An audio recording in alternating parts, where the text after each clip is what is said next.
Good day everyone, this is Alvin again from the Philippines and welcome to my part 2 of my overall review for the candidates of Miss Universe 2022.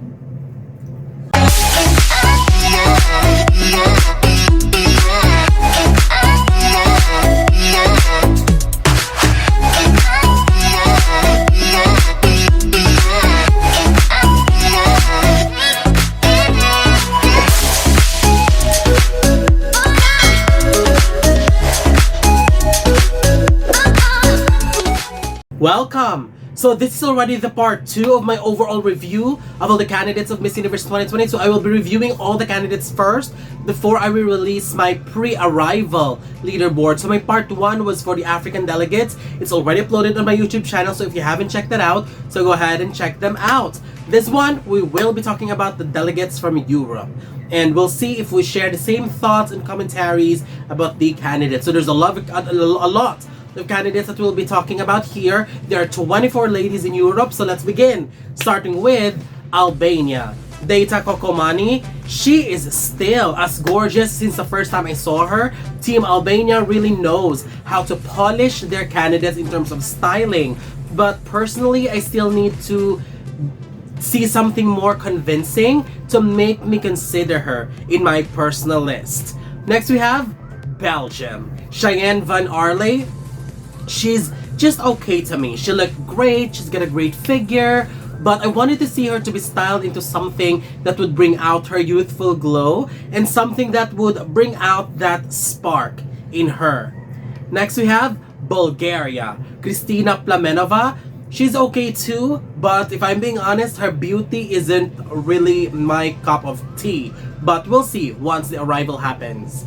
Next we have Croatia. Arijana Podgajski. I love her beauty, very sweet, very innocent looking and naturally stunning. She isn't very high on my list as of the moment, but if she could deliver in the competition, she could be a potential dark horse. Because we know in European countries, Croatia is one of those countries that always make some surprise placements, which are deserving, of course.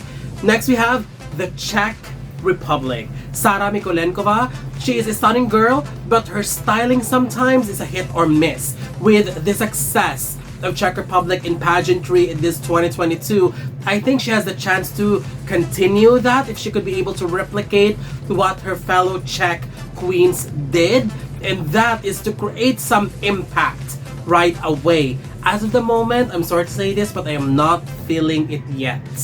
Next we have Finland. Petra Hamalainen. She appears to me as a very likable candidate, probably a potential Miss Congeniality, but I am not yet sure about her chances of putting her country back in the semifinals because I'm not feeling it as of the moment too. Next we have France. Floriane Bascou. This one is an easy shoe-in the semifinals. She looked incredibly gorgeous. I love her in curls rather than with straight hair. And she's quite good too on the runway. Plus, knowing that she comes from one of the most prestigious national pageant that prepares their candidates extremely well, I will not be surprised if she'll surge high once the competition commences. So expect something more from France during the competition because usually the French delegates are good, but they appear to surge more once the competition starts. So I am expecting her to be to go much higher once I release my post arrival. Next we have Germany. Soraya Kohlmann. Here comes another candidate that would potentially add success to Germany in pageantry, especially after their recent victory at Miss International. She may not have given us a lot of updates, but what I've seen is, I believe, enough to make us feel that she could potentially be one of the flag bearers of Europe. A clear dark horse for sure. Very beautiful. I love how she speaks and her walk was great too. So expect Germany to pull another surprise again this year. Next we have Great Britain. Noky Simbani. Noky, I think, is one of the most active candidates from Europe in terms of the updates that she's giving us when it comes to her preparation and her numerous amounts of social works. Just purely based on the resume and public speaking, I felt like Noky could be a threat and a game changer. Aside from that, I have seen her preparation, her catwalk, and she completely improved. So I'm looking forward to see another placement for Great Britain. Next we have Greece. Korina Emmanouilidou. I actually saw some photos of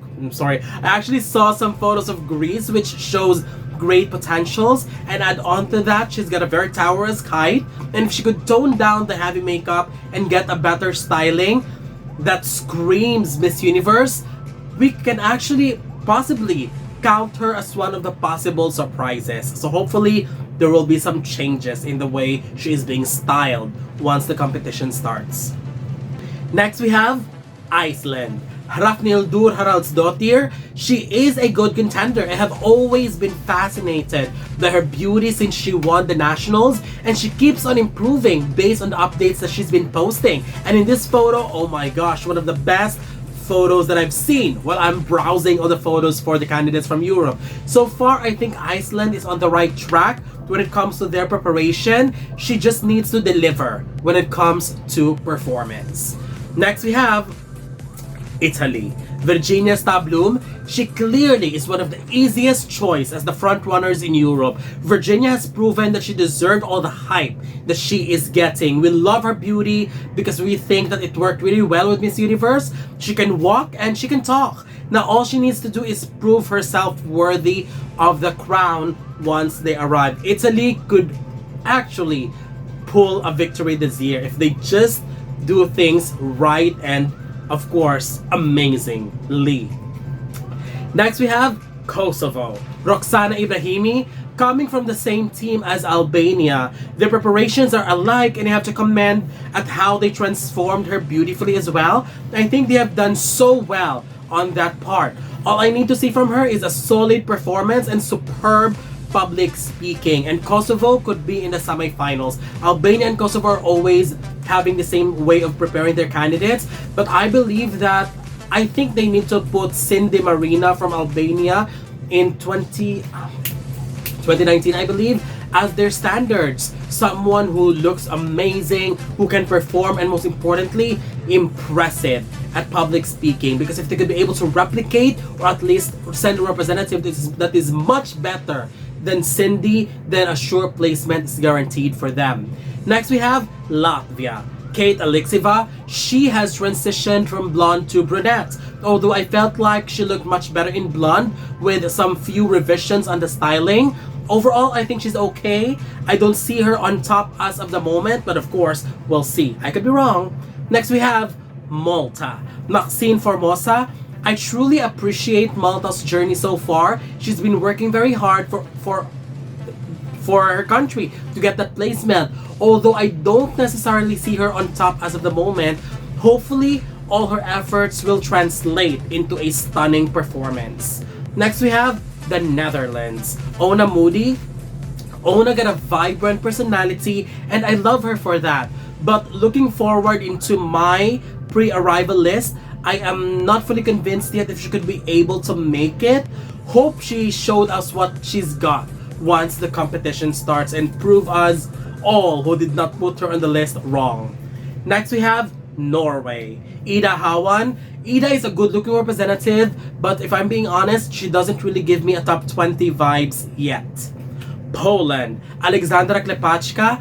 Alexandra is one of the candidates that I'm keeping my eye on. She is gorgeous and her beauty is screaming semi-finalist. I have no idea yet at how she does in terms of interviews, but she is also a possible game changer. Maybe top 10 the most as of the moment. I mean, look at her. Super beautiful. And if you follow her on her social media, I mean, wow, she's just amazing. Next we have Portugal. Telma Madeira. Honestly, I find it weird that the buzz for Portugal isn't as much because I still have faith that she is going to deliver and impress us in the competition. She has proven in the past that she can easily win hearts and most importantly, dominate the performances. And I am hopeful that she's going to do the same. Next we have Russia. Anna Linikova. Stunning face and very expensive look as always, but she isn't giving us much update and I'm not feeling her as of the moment. However, I am looking forward to see her dazzle us in the preliminary competition, specifically on the evening gown, because I have a feeling that it's going to be amazing once again, just like what they do always. Next we have Slovakia. Karolina Mikalsikova, gorgeous representative from Slovakia, but aside from her stunning face, I wish she gives us something more, something that would make us root for her aside from that face. Next we have Spain. Alicia Faubel. Alicia has cemented herself and consistently stayed as one of the strong candidates from Europe. She's got a gorgeous face, a gift of gab, and a strong walk. If she could stand out against other front runners, then she could do really well. And just on a quick thought, I'll give her a top 10 as of the moment. Next we have Switzerland. Alia Gundi. Switzerland surely deserves some recognition here. Alia looked great, but her transformation now is just spectacular. She may not be at the top of my list yet, but looking at the Alia from the time she won the nationals and now, the difference is just unbelievable. So hopefully, they'll surprise us even more once the competition officially begins. And finally for Europe, Ukraine. Victoria Panasenko. I think Ukraine is facially stunning and she always nails it in her photo shoots. Although Ukraine got a complete blackout in the IMG era, she could give her country a good start with the new era of Miss Universe, because I think she's got a great potentials. I still couldn't forget what happened in the Miss Universe talks where she participated in the dark, showing that her country doesn't have electricity because of war, and the fact that she showed up, I think that was surely commendable. So additional points from me to Ukraine. So that's it. This is my review for all the candidates in the European region, and up next, Caribbean. So, who are your favorites from the European region? Don't forget to leave your comments below. Don't forget to give a thumbs up and share the video as well. And most importantly, don't forget to subscribe because you'll be seeing more of these videos in the future. For now, thank you very much and have a wonderful day from the Philippines.